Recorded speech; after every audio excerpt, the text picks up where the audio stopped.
This is KUGAN CASSIUS for IFL TV in association with MTK Global. Delighted to be joined by, on a boxing front anyway, Tommy Fury. How are you, mate? Yeah, good, mate. Yourself? All good? All good. How's life? Life's good. Bit different from 12 months ago, but you know it's all heading in the right. It's all heading in the right direction, isn't it? And you know all we can do is look forward to things that are coming. Obviously, got my fight now on the 21st of December. Yeah, look forward to that. Put the training in, and hopefully have a good turnout on the night.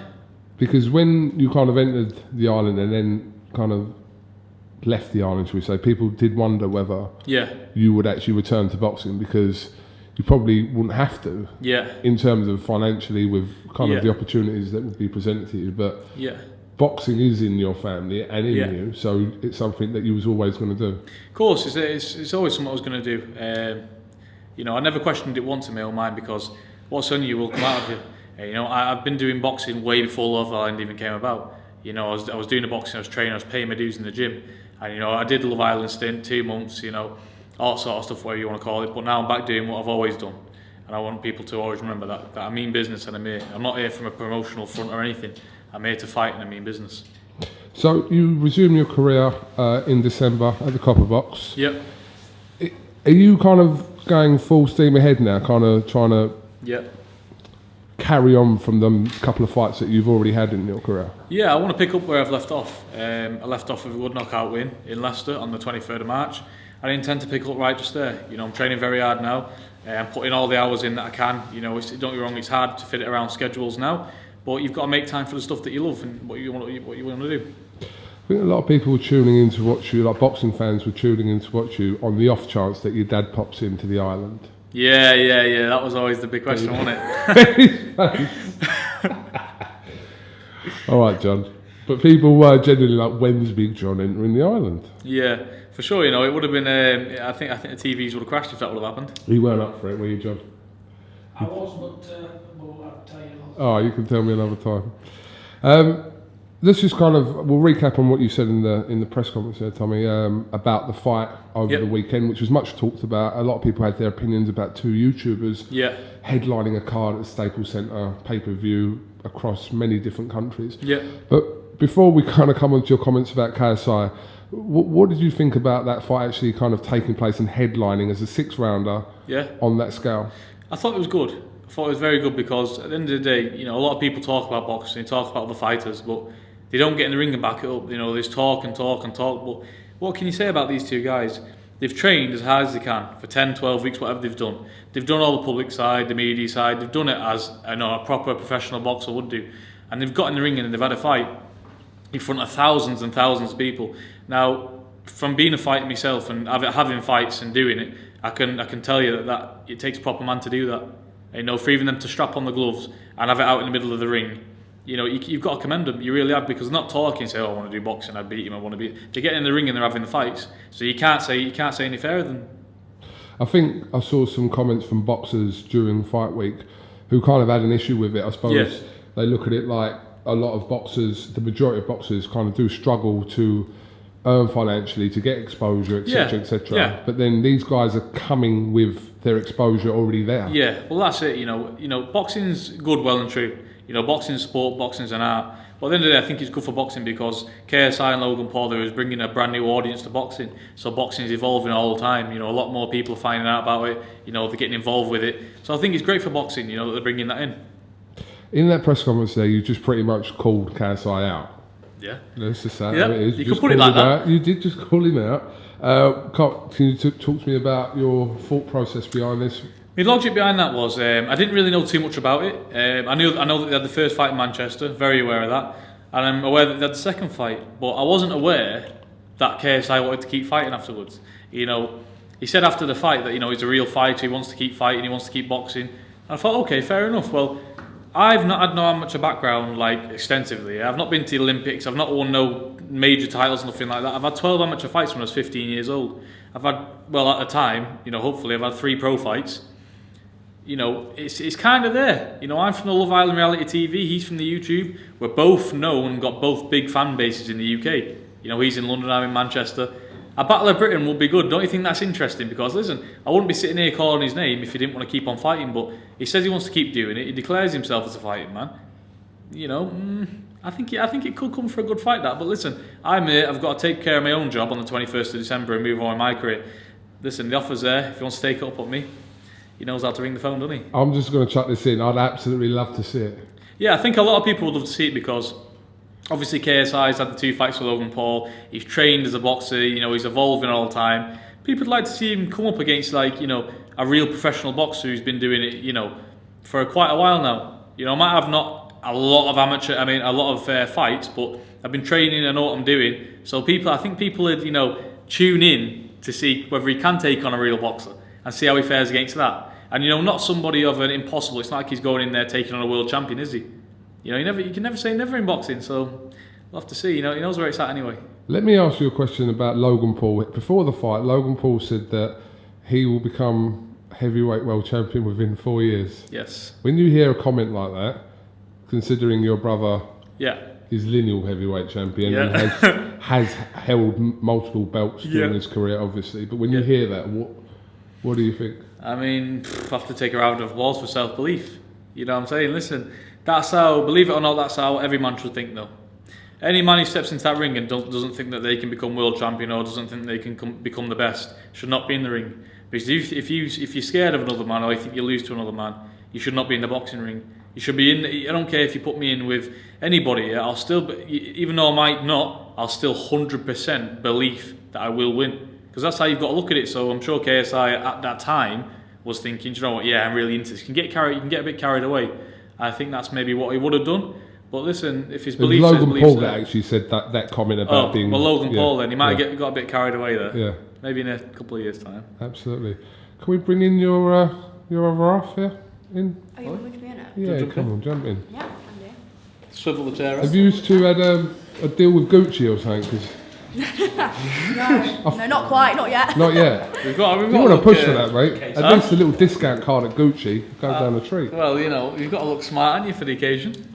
So did you both watch the fight the other day? Did you watch it, Molly? Yeah, I did actually. I woke up in the middle of the night for it. I said to Tommy, if you told me a year ago that I'd be waking up in the middle of the night to watch a boxing match, I'd have told you to do one. But no, it was actually really good. I enjoyed it. Because a lot of your kind of co-stars were at the fight.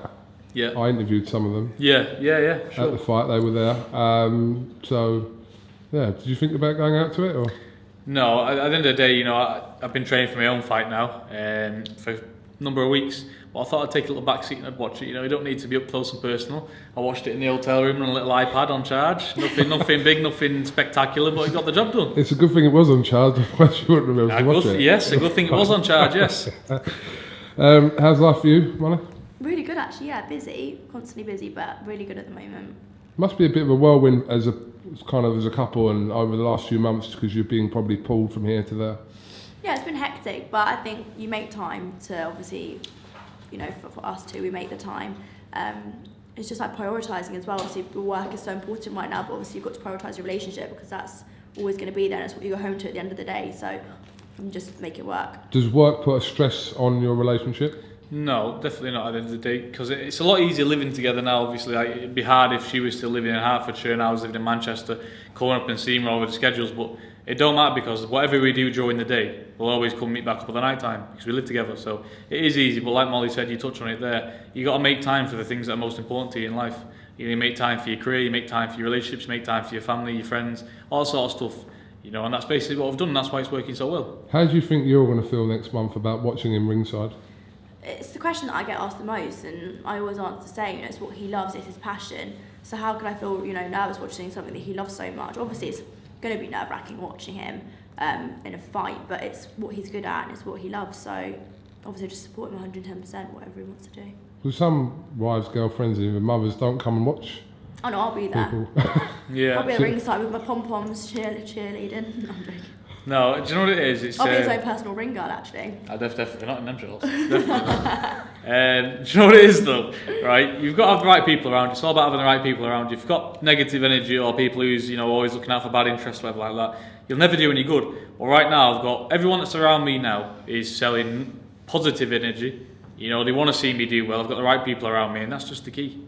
Do you know what I've just noticed actually? During your press conference and this last 10 minutes, everything you've said has actually been, you found the positive in something. Yeah, Like sure. out of everything, which is good. You've got to. No. I mean, you can't go through this world looking always on the bad side of things. You can't do it, because if you're constantly thinking about bad things, you'll always be thinking, oh, what if? Forget the bad things. Where I'm at now in my life is, I'll take everything. I'm not bothered what it is. I'll do it, and if it works out, it works out. If it don't, it don't. Because, as a quote, those who don't take risks accomplish nothing. It's very true. If I didn't take Love Island, I probably wouldn't be sitting here talking to you right now. So if you've just got to take these golden opportunities, run with it, and whatever happens, make the best out of a bad situation. Can I just point out, Tommy, I was filming you when you were about 14 years old. Yes, you was. I think I watched that video. Yes. yesterday, Have you actually. seen that video? Yeah. Is he wearing a hat? No, he gets his top off in the gym Yeah, that- in Oh, Bolton. Funny. Yeah. And I think he's 14, borderline 15. And his voice hasn't And he dropped looked yet. like something out of the Marvels. So Well, funny. Listen, I'm still some out of the marbles now, but with a few hairs on my chest Do, this time. do you know what was weird? Because that video there, when you went on the island, started like, because Yeah. everyone's Googling I you can and imagine, YouTubing yeah. you. So them views, and I've got videos with Maura as well. Yeah.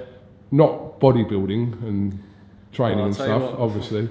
But all her video, everything went absolutely mental, and all your videos. Yeah, that's what it is, isn't it? Because when you hit that public limelight, people want to find out as much as possible about you. So they're looking all the way back to when you were 10, 12, whatever you want to be. But I guess it's good because the generation of interest that's been put into you is good, and you can't say otherwise. How'd you get on with your future father-in-law? He's sat right there, so I can't say anything too bad. But yeah, I get along with him really well. I get along with all of Tommy's family really well. Went for dinner with his mum the other day as well. It's all just really nice. Like, it's a really nice setup, and obviously Tommy and I are so good together. So I think his parents are happy with it. It all works and fits. She's scared to speak. Yeah, I don't know what to say. It's all right. He's giving you the eyes over there. What can you say bad about John anyway? Exactly, nothing. Obviously, your brother Tyson was in the wrestling in Yeah. Saudi Arabia a couple of weeks ago. I was out there with him. Yeah. Did you catch any of that and see all that? We were going to go at one point. He called me. He was like, Molly, we're going to Saudi Arabia. I went, sorry, what? No, I'm a massive wrestling fan. I love wrestling. And when I heard about it, I thought, I'm dropping everything. I'm going over there. Obviously, we get carried away with ourselves, don't we? And we've got things to do.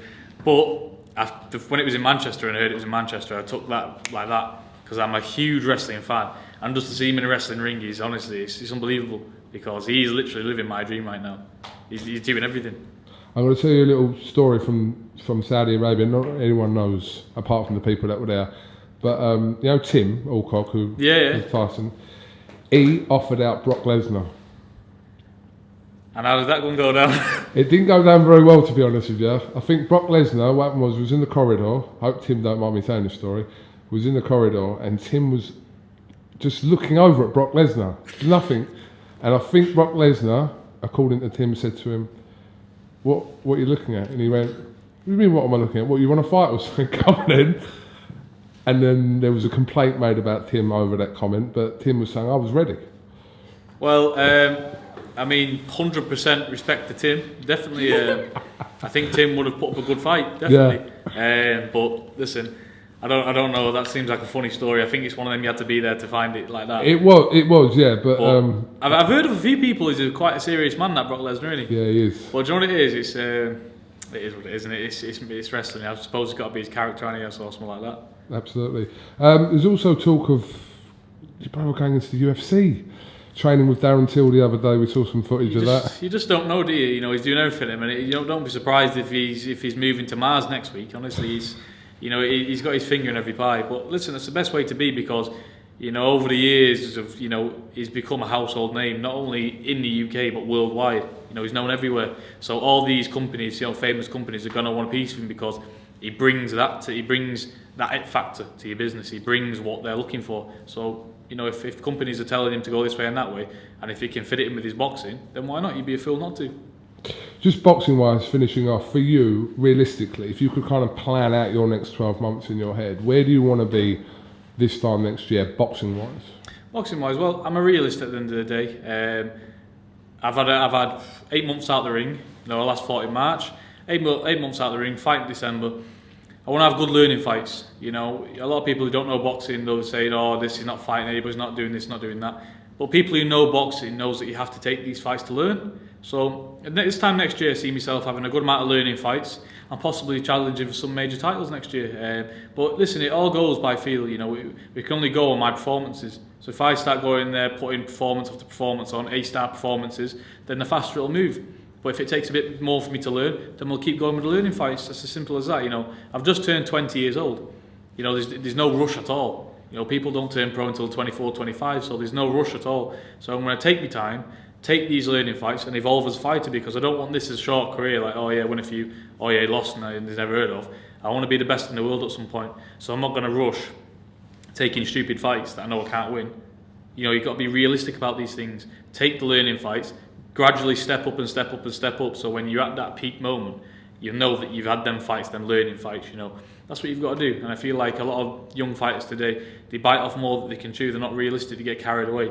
But for the team that I've got around me, I'll always stay grounded, you know, and I'll always keep working hard, and I'll never ever take anything for granted, because I know, previously you've interviewed me in the past, you know, I know them days where I was stood in the cold, raining, showering, snowing, waiting for the bus, catching 2 buses. I've been there, I've put the hard work in. A lot of people don't realise that, because my last aim, I think I've had everything gifted me on a plate, when I haven't. I've worked for everything I've got right now, hard, so I'll never take anything for granted, because I know I look where I was a year, 2 years ago. I look where I was. So you just got to take everything as a bonus. Those are very good words. Oh, I like those words. what can I say? Be published in the book that next week. Okay, Tommy, Molly, thank you very much for talking to IFL TV. Thank you. Just a final point, if KSI did stumble upon this video, which he could do, I'm not trying to cause anything. I can't cause anything. I was waiting for this. No, I can't cause it because you've already called it on with him. Yeah. So if he was watching this, what would be the final thing that you would say if it was ever a possibility to KSI? Ever a possibility? Yes, go on. All right. KSI, Tommy Fury here, formally speaking to you. I'd just like to say, I thought you had a very good fight the other day. You want to keep fighting. I'm a fighting man. I'm a young kid. I've not had many fights. We're both very well known in Britain. Could be a good idea. If you want it, pick up the phone and it can be made in 2 seconds. But listen, the ball's in your court now, mate. I'm banging that ball over straight to you. So if you want it, come get some.